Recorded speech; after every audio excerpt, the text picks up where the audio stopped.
హర హర మహాదేవ్. శంభో శంకర.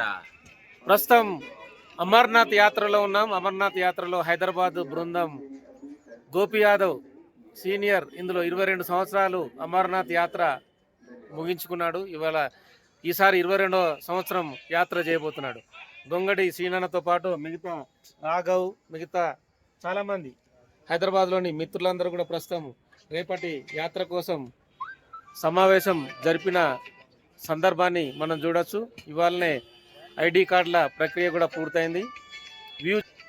బాల్తాల్లో అద్భుతమైన సుందరమైన దృశ్యాల్ని మనం చూడొచ్చు. చుట్టూ కొండలు, మంచుతో కూడుకున్న ఆ పొగలు కనిపిస్తున్నాయి. మనకు తెల్లటి పొగలు కనిపిస్తున్నాయి. ఇక్కడనే టెంట్లు, అలాగే చుట్టుపక్కల వాతావరణాన్ని మనం క్లియర్గా అబ్జర్వేషన్ చేయొచ్చు. అంటే ప్రకృతి సౌందర్యం, రమణీయం అంటే ఎలా ఉంటుందనేది బాల్తాల్లో మనకు చూస్తే క్లియర్గా కనిపిస్తుంది. మనకు ఎదురుగా కనిపిస్తున్న టెంట్లకు అవతల కూడా భారీ కొండ కనిపిస్తుంది. అక్కడనే ఒక టన్నెల్ అంటే అక్కడ టన్నెల్ నిర్మాణం కొనసాగుతున్న దృశ్యాన్ని చూడొచ్చు. అది కూడా తెలుగువాడైన మెగా కృష్ణారెడ్డి ఈ టన్నెల్ నిర్మాణం జరుపుతున్నాడు. టన్నెల్ ద్వారా ఇక్కడ నుంచి అంటే దాదాపుగా 1000 కిలోమీటర్లు ప్రయాణించడానికి కూడా ఏర్పాట్లు చేస్తున్నారు. అంటే భారతదేశ ప్రభుత్వం ఈ నిర్మాణాన్ని కూడా చాలా పకడ్బందీగా చేస్తుంది. సో మొత్తానికైతే బాల్తాల్ నుంచి ఇక్కడ కనిపిస్తున్న సుందర రమణీయ దృశ్యాలు, అంటే ఇక్కడ ఉన్న చల్లదనం కానీ, మనం హైదరాబాద్లో ఉంటే ఇలాంటి దృశ్యం కానీ, ఇలాంటి చల్లదనాన్ని కూడా ఎక్కడ కూడా మనం ఆస్వాదించే పరిస్థితి ఉండదు.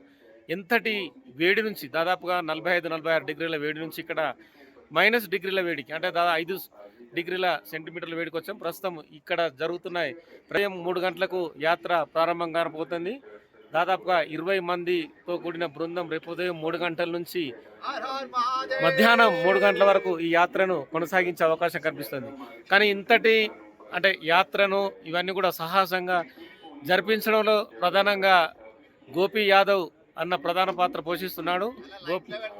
గోపి యాదవ్ అన్ననే నమ్ముకొని వీళ్ళందరూ కూడా వచ్చారని చెప్పి ఇక్కడ వీళ్ళందరూ కూడా చెప్తున్నారు. సో మొత్తానికైతే యాత్ర విజయవంతంగా పూర్తి కావాలని చెప్పి ఆ భగవంతుని వేడుకుంటూ హర హర మహాదేవ్, శంభో శంకర, హర హర మహాదేవ్, శంభో శంకర.